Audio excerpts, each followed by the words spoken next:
Donc bonjour à toi Shadows et merci de participer à cette interview. Bonjour Pérégrin, c'est un plaisir.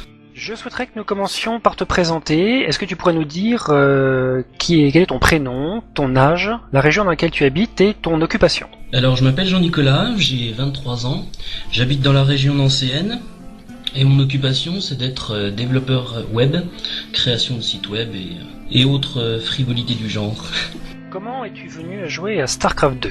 Eh bien, ça fait quelques années que je suis un gros no-life. J'ai beaucoup squatté sur les MMORPG, quels qu'ils aient été, mais j'étais un petit peu déçu du genre après la fin de Guild Wars. Et comme j'étais un grand fan de jeux de stratégie, quels qu'ils aient été, j'ai commencé très très tôt par les Empire Earth et la série des civilisations. Je me suis dit qu'en multijoueur ça devait pas être mal. J'ai essayé la campagne chez un pote et je me suis dit mais ça rock ce truc. Et un mois plus tard j'avais le jeu en main et j'étais déjà connecté. Comment as-tu rejoint les Fils de Chorale? Eh bien par StarCraft 2 France, sur lequel j'ai trouvé une petite présentation du clan qui se posait comme un regroupement de joueurs qui ne visaient pas la gagne à tout prix mais qui préféraient plutôt avoir une bonne entente et s'entraider pour progresser. C'est ce qui m'a plu et c'est pour ça que j'ai postulé. Parle-nous un peu de ton jeu, quelle est déjà ta race préférée et pourquoi? Alors ma race préférée, c'est pour le moment ma main, c'est Terran. Terran parce que je les trouve très adaptables. Ils n'ont pas de faiblesse particulière, même s'ils n'ont pas non plus de grosses forces. C'est un jeu qui est plus stratégique que, à mon sens, que la race Zerg par exemple. Et comme j'aime énormément la stratégie, c'est là-dessus que je me suis orienté. Mais comme en ce moment j'essaye de passer aléatoire, plus pour le défi qu'autre chose. Effectivement, aléatoire, c'est un sacré défi pour monter. Oui, mais visiblement je m'en sors bien.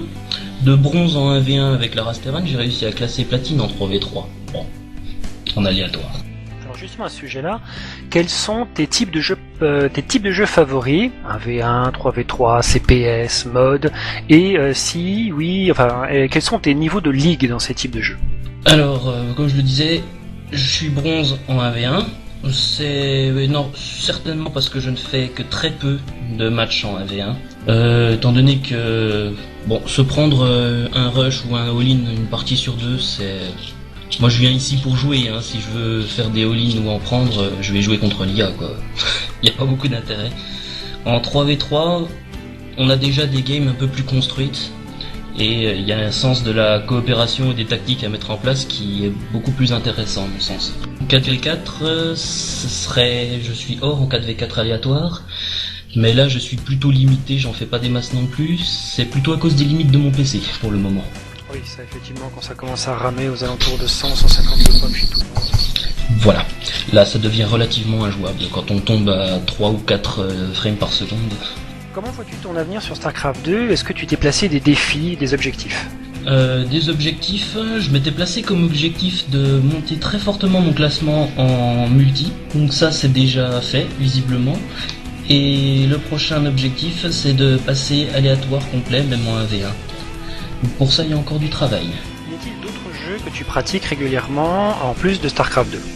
Régulièrement, je suis sur Minecraft, ça n'a absolument aucun rapport, mais bon, plus pour la rigolade qu'autre chose. Je fais des serveurs avec mes amis, puis on s'amuse à construire des trucs totalement abracadabranquesques. Je vais pas mal aussi sur Civilization 5. Quand je l'ai acheté, j'ai passé un nombre d'heures assez incalculable dessus. Et de temps en temps, pour se défouler, tuer du zombie au fusil à pompe sur Killing Floor. Ça fait toujours plaisir. D'accord, très bien. Eh bien écoute, merci à toi Shadows et à bientôt. Et de rien, et à bientôt IG.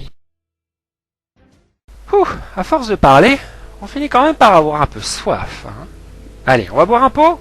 Venez, c'est ma tournée. Bon alors, tu star ou tu craftes? Commandant, le Dominion menace un de nos avant-postes. Vous devez... C'est pas vrai. Encore bourré? Bon, une fois de plus, je vais devoir prendre les choses en main. Attention tout le personnel. Déployez les SCB. Supply à 9, Rax à 13. Je veux un premier marine opérationnel avant 3 minutes 30. Et n'oubliez pas de scouter. Bien joué, commandant. Vous avez une fois de plus repoussé le Dominion. Ouais, pas de problème, c'était facile. Putain!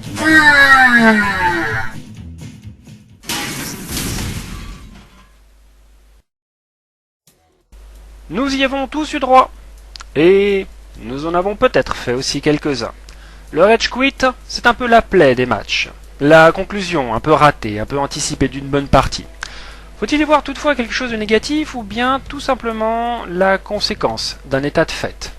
Nous écoutons pour cela les avis de Darkspine, Picoil, Dragonsen et Xeldo. Alors, des rage quits, oui, ça j'en ai déjà subi, j'en ai déjà fait aussi, ça c'est sûr. J'en fais souvent quand je suis énervé, quand je joue mais que je suis un peu énervé, ça m'arrive d'en faire. Mais quand j'en fais, c'est quand je me prends ce que j'appelle, enfin, c'est moi ce que j'appelle les builds no brain. C'est-à-dire six pool, même contré, ça m'amuse de rage quit juste pour ça. Six pool, photon canon rush ou bunker rush. C'est typiquement les 3 BO sur lesquels je rage quit quand je perds. Donc les rage quit, alors pour moi, c'est ne pas être maneur. Je sais que c'est mal, pour moi c'est mal le rage quit. C'est vraiment, lâcher un GG, ça fait pas de mal. Même si c'était une strat complètement débile comme celle que je viens d'énoncer, c'est pas un exemple à suivre pour moi. Vaut mieux ne pas rage quit et dire GG. C'est quand même c'est comme dire au revoir. Sinon rage quit, il y a c'est déjà rare quit en ladder, je trouve ça pas terrible, et j'ai vu certains joueurs dont un qui nous vient tous à l'esprit, qui rage quit en tournoi, et surtout dans les gros tournois je vois pas l'intérêt, puisque c'est à part se dénigrer, enfin baisser sa popularité par rapport aux autres joueurs, ça n'apporte absolument rien de rage quit. Ça m'est déjà arrivé bien sûr, oui, surtout que je joue en argent, donc c'est quand même assez monnaie courante. Je dirais que c'est une surprise quand j'ai droit à un GG. Hein. Donc maintenant ça me fait à peu près plus rien. Je pense que j'imagine que la personne s'énerve et puis lâche le truc. Ça me gêne un petit peu, mais peu en fait. Donc moi ça m'arrive pas de GG. Je peux un peu rager, mais si le mec me fait un cheese, je fais quand même une petite remarque, mais je finis toujours par GG. Donc moi ce que ça m'inspire, c'est bien à l'image de ce monde, quoi. C'est un monde qui est gratuit, hyper violent, donc les gens font ce qu'ils veulent, et puis s'ils disent GG, c'est déjà pas mal, j'ai envie de dire, vu qu'ils ont pas de limites, ils ont pas de contraintes. Bon, voilà, j'en fais pas un drame national non plus, quoi. Du monde internet, c'est-à-dire que c'est le monde réel, mais version moins les codes sociaux. Donc forcément les gens lâchent un peu la bête qu'ils ont en eux, ils se permettent de dire des choses qui se permettraient pas dans l'IRL, quoi. Donc forcément ça donne des choses un peu choquantes. Mais finalement, voilà, pas grand chose. Eh ben moi quand je subis un rage quit, ça me perturbe peu, parce que de toute façon j'ai gagné. Ce qui m'importe surtout c'est de regarder après mes stats, la manière dont j'ai joué et puis mon classement, etc. Donc quand je suis bien rage quit, je préfère tout d'office quand quelqu'un me fait un GG, mais bon, quand on me fait un rage quit, ça me dérange pas plus que ça, mais ça prouve que le joueur a peut-être pas apprécié ce que j'ai fait, ou tout simplement qu'il a pas un esprit très fair play, et voilà. Par contre, moi, quand je fais un match et que j'ai perdu, je fais systématiquement GG très très souvent. Il y a de très rares occasions où je rage quit, quand par exemple je me prends un photon rush, un six pool, ça je trouve pas ça ça mérite pas un GG. Puis ou alors quand je suis de très mauvaise humeur, alors là je quitte direct, mais je fais souvent GG avant de quitter ma game, quoi.